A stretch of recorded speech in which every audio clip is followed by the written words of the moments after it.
Hello, hello, Pisces Collective. Kamusta po kayong lahat? Ako po ito si James from James Tarot PH. Ito po ang inyong July Pera and Career. Alamin po natin naghihintay sa inyo sa larangan ng kaperahan, kaching-kaching, trabaho, negosyo, or projects. Okay? But first, ihanda mo na Pisces ang iyong isang tanong para po sa ating isang tanong, isang sagot. Kung meron po kayong pangmalakasang one question, hawakan niyo po yan. At sa dulo po, atin po yung sasagutin by using these cards. Okay, let's begin.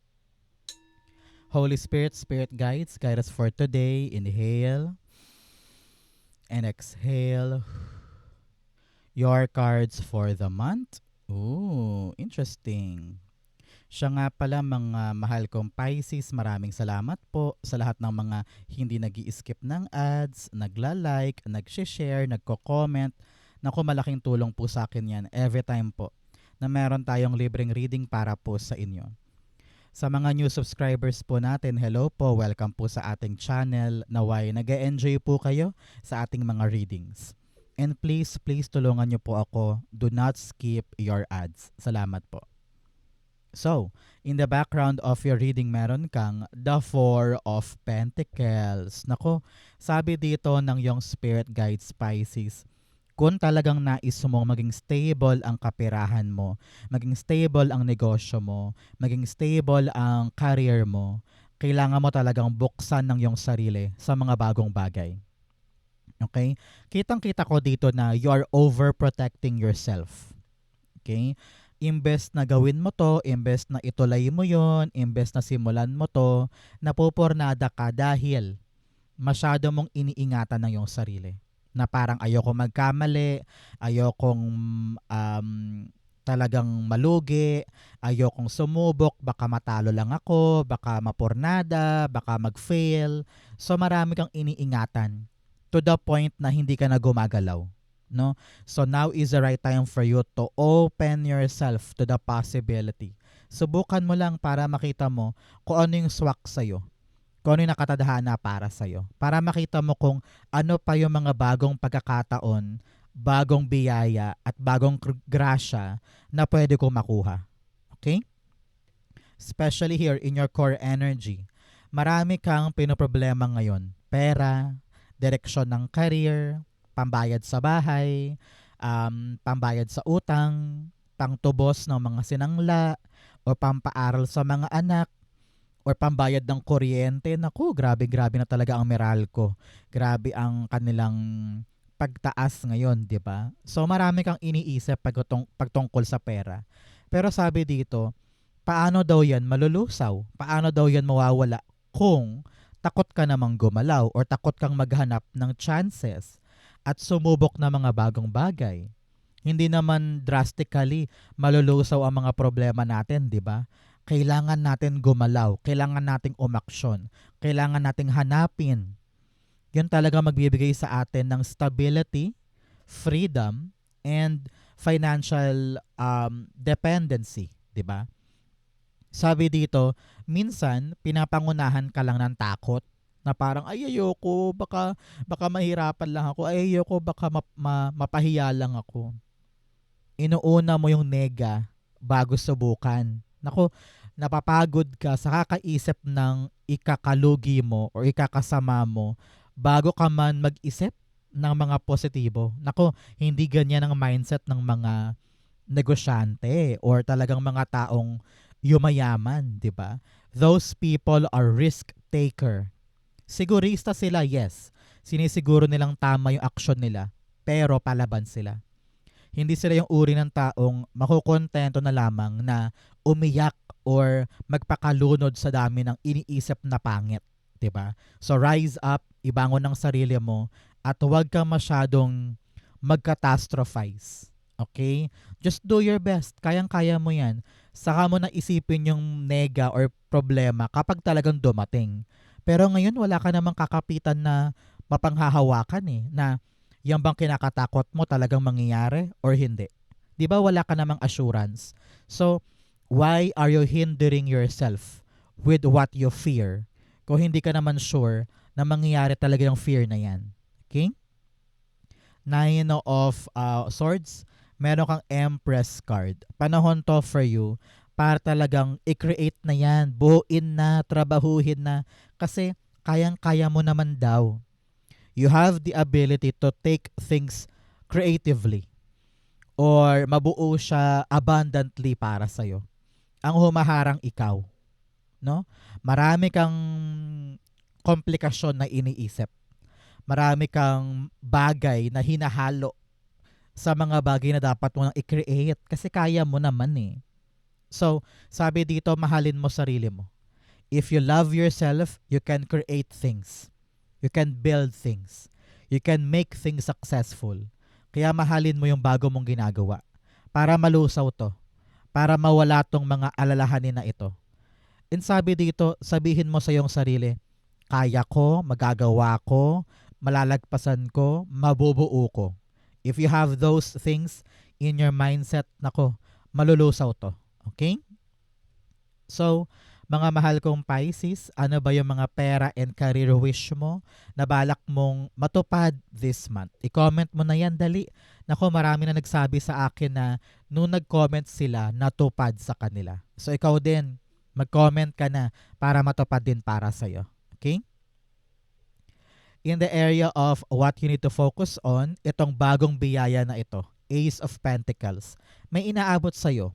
Pero parang takot na takot ka. Sabi mo, parang hindi ko pa ata kaya, hindi ko pa yan napag-aralan, hindi ko pa yan nabusisi, baka mabokya lang ako dyan. Naku. Meron kang imposter syndrome. Minamaliit mo ang sarili mo. At masyado kang nagpapakalunod sa dami-dami-dami na inaalala mo. Sabi dito, kunin mo lang. Try mo lang. Be adventurous. Be adventurous.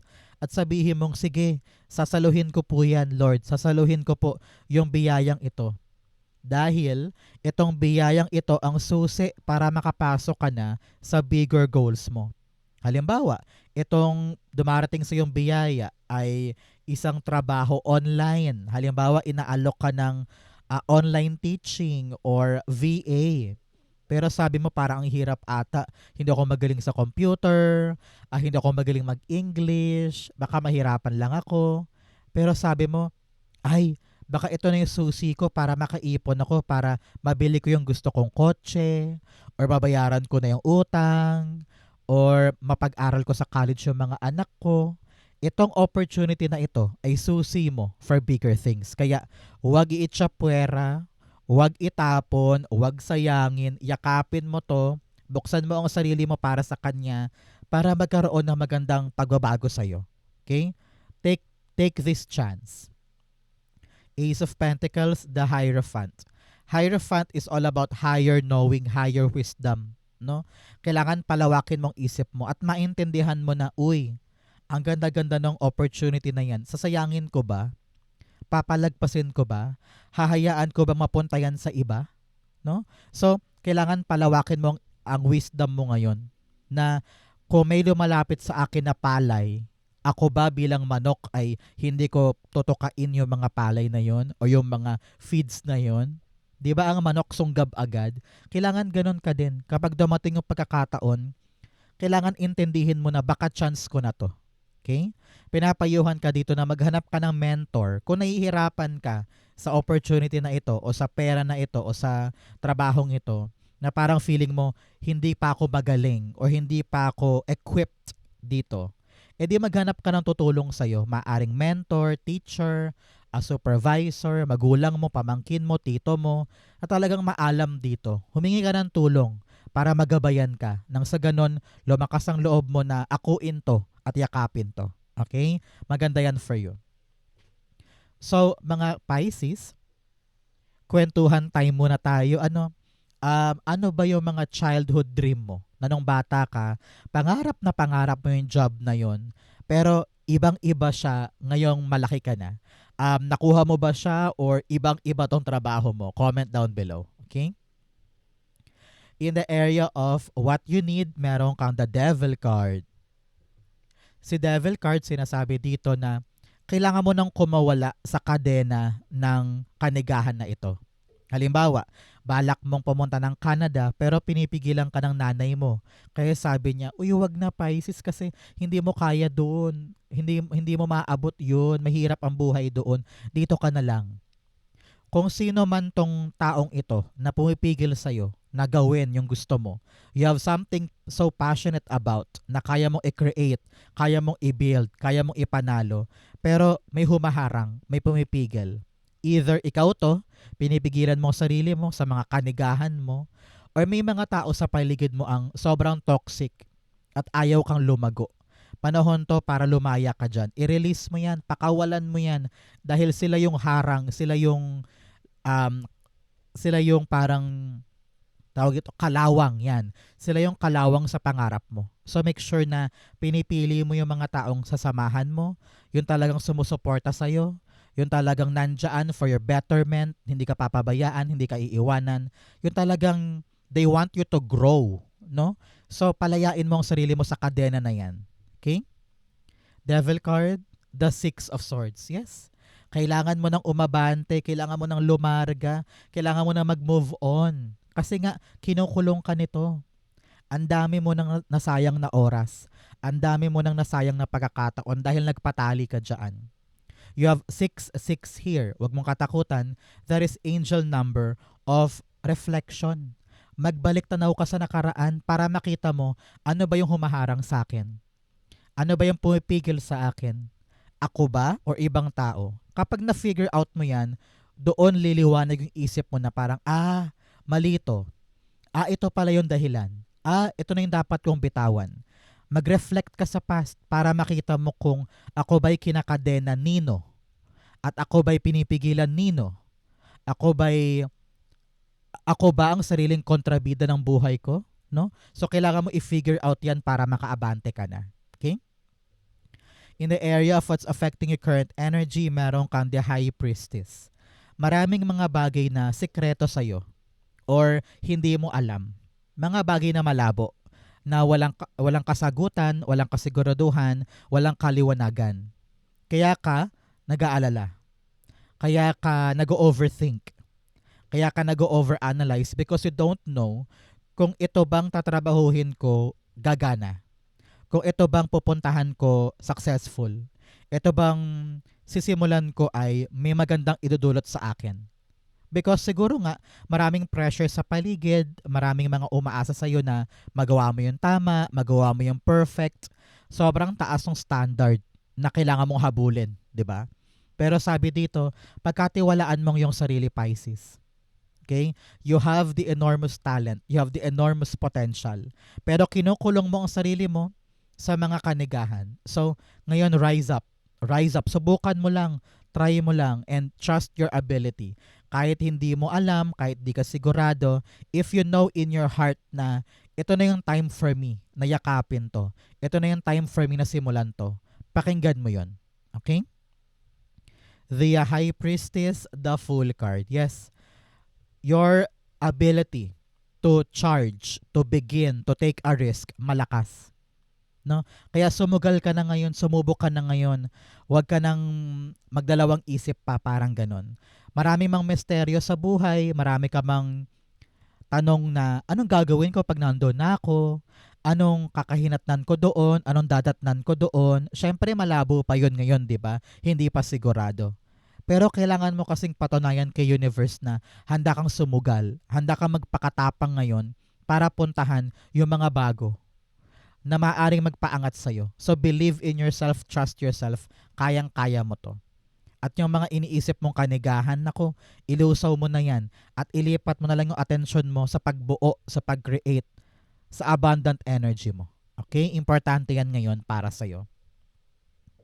In the area of your near future, meron kang the Six of Pentacles. Aanihin mo. Matatanggap mo. Tingnan mo naman, sinasalo mo yung mga bagay na binigay mo noon. Ikaw rin to eh. Lahat ng effort mo, lahat ng kalakasan ng loob mo na kumawala sa kanigahan at talagang humingi ng tulong at gabay para sa bagong opportunity. Binuksan mo ang sarili mo sa new adventure, nagtiwala ka, ayan, aanihin mo. Ibibigay sa'yo yung bayad, yung reward, yung incentive, yung promotion, yung pera na hinihintay mo, ibibigay sa'yo. So congratulations ngayon pa lang. Antabayanan mo 6 weeks or 6 months from now after watching this video, iyong iyo. Aanihin mo yung bagay na pinaghirapan mo. Congratulations. Okay? The 6 of Pentacles, the 7 of Pentacles. Yes, mapapasayo, sasaluhin mo yung bunga ng mga hinintay. Alam ko ngayon pa lang, marami kang hinihintay, marami kang pinagtsatsagaan, marami kang pananalig na balang araw, God, ibibigay mo rin. Ito yun, napakalinaw na representasyon ng pagbubunga or pagpisa or panganganak ng mga hinihintay at talagang pinagtsatsagaan mo. Ipagkakaloob na sa'yo. Deserve mo to, deserve mo to. Bakit? Kasi hindi lang to basta-basta swerte. Ito ay bunga ng pagod, kayod, puyat, at tapang mo. So congratulations. Life now will be stable dahil sa pagbunga ng mga ito. Congrats po. Naku, i-claim mo na to para sa'yo yan. In your challenge, meron kang the Page of Pentacles. Sabi dito, kailangan mong i-prioritize kung ano man tong bagong blessing na darating. Okay? Binibigay sa'yo yung pera, yung trabahong yan, yung sideline na yan, yung career na yan, yung pintuan na yan, alagaan. Huwag mong gamitin yung mga stock knowledge mo. Okay? Kailangan dito continued learning. Many of you baka babalik pa sa school, baka mag-training, workshop, seminar, or talagang sa YouTube, manood ka lang ng tutorial, makakatulong yan para lumawak yung understanding mo, lumawak yung wisdom mo para mapangalagaan ito.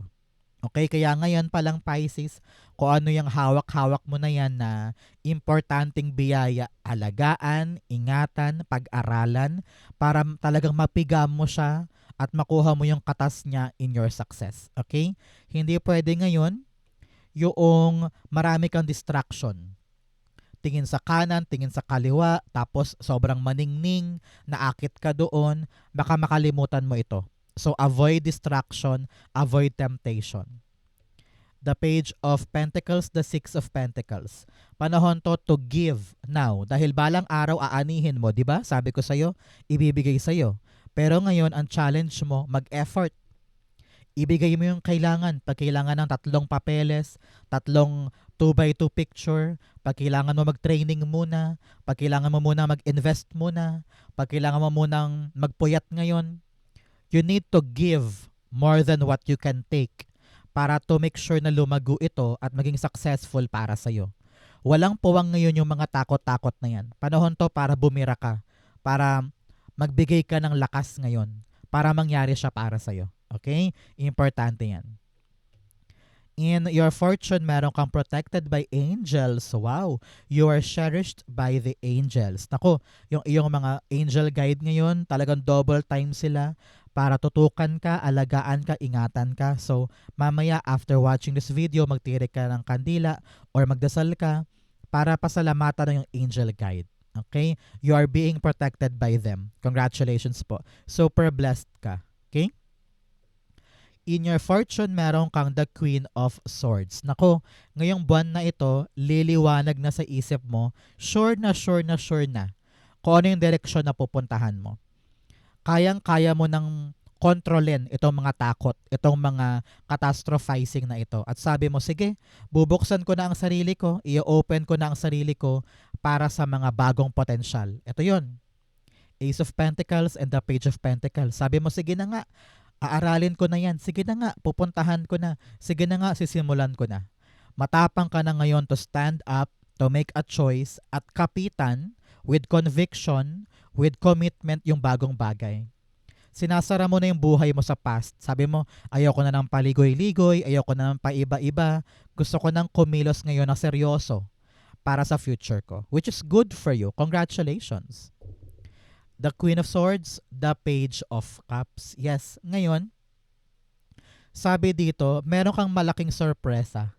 Dahil nga, sabi mo, saseryosohin ko na, gagawin ko na, sisimulan ko na, parang nagulat ka na parang, ay, kaya ko pala, ay, madali lang pala, ay, bigla-bigla successful, bigla-bigla umayon sa'yo yung tadhana, bigla-bigla yung inasahan mo, higit pa.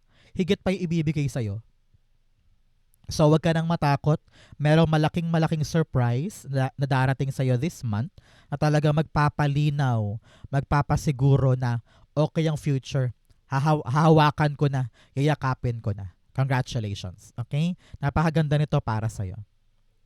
In your divine messages, meron kang, it's time to release negativity. Sabi ko nga kanina with the devil card, release, release, release. Kapag hindi mo nirelease yung negativity na yan, mahihirapan kang i-create yung dapat ma-create. Okay? Napakalinaw niyan. Release negativity. Yung mga takot, duda, alinlangan, overthinking, overanalyzing, walang mangyayari dyan. Gawin mo lang yung makakaya mo. Trust yourself. Be brave. Nako, makikreate yan. Lahat ng hinintay mo mabubuo, maipapanganak at aanihin mo siya. Okay? Napaka-importante niyan. In your divine, meron kang the Ten of Swords.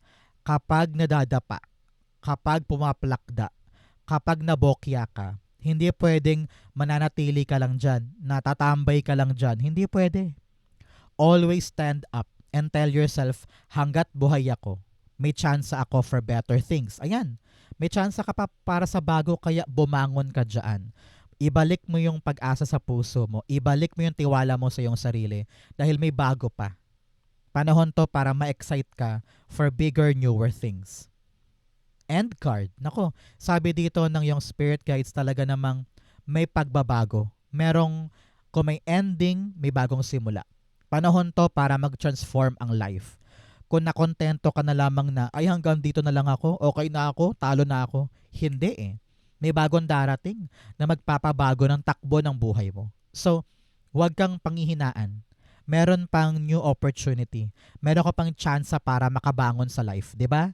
So lagi mong isipin 'yon because it is not the end. Wala pang tuldok 'yan. Makakabawi ka pa. Congratulations, okay? Outcome mo 'yan, bigyan mo na kita ng fortune cards. You have Forest, muddled, unclear thinking. Sabi ko nga sa inyo, minsan kulang ka sa focus, marami kang ibang bagay na maningning na tinitignan, marami kang distraction, so kailangan yung isip mo buong buo, malinaw. Lusawin na yung mga problemang yan para makatutok ka na sa isang importanteng bagay. You also have Seahorse, family matters. Sabi dito, importante this month ang pamilya, so go with them, bond with them, make room for your family. Kailangan dito nakatutok ka dyan at binibigyan mo sila ng time and effort. You also have Shield, you need to defend yourself. Sabi dito, panahon to para patunayan sa kanilang lahat na kaya mong panghawakan tong bagong bagay na ito, kaya mong kumawala sa maling sistema, kaya mong lumarga o mabante para maani yung mga dapat maani.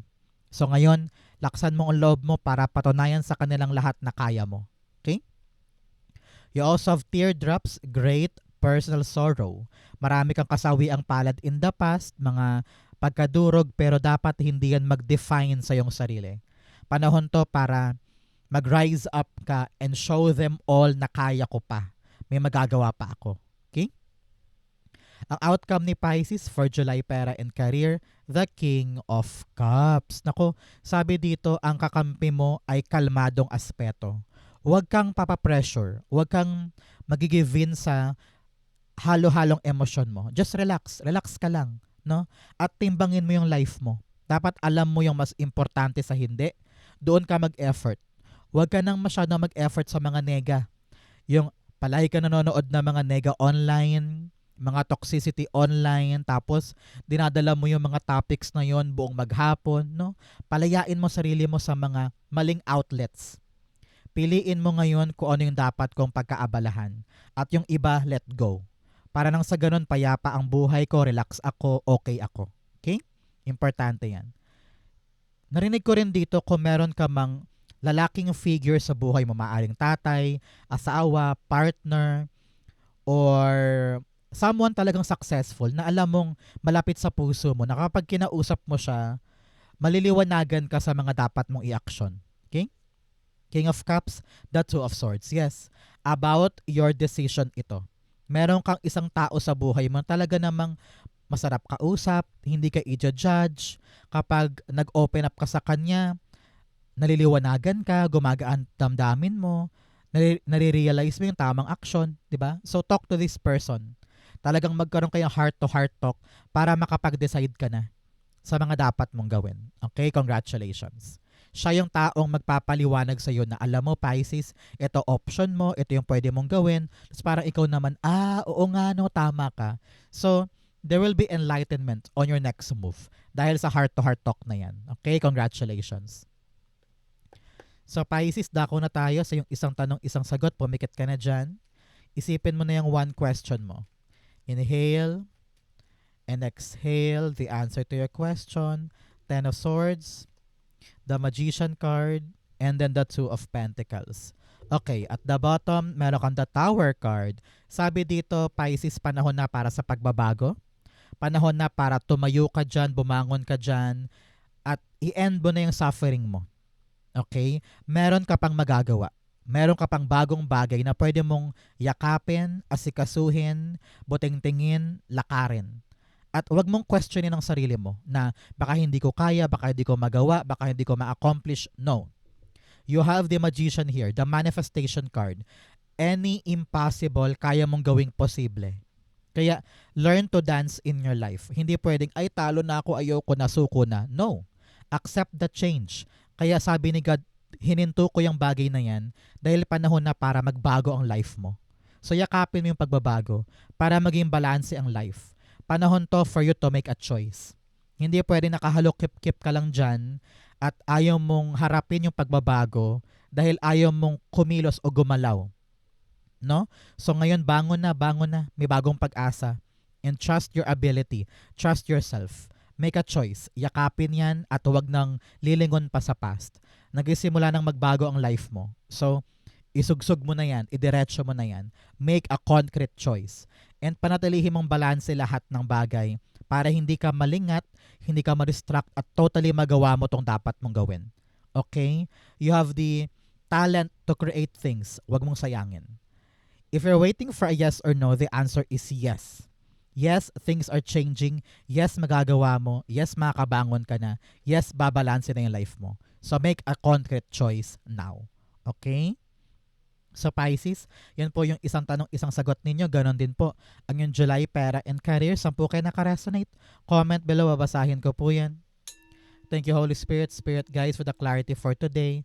Thank you mga mahal kong Pisces for watching hanggang dulo. I love you. This has been James for James Taro PH. God bless everybody.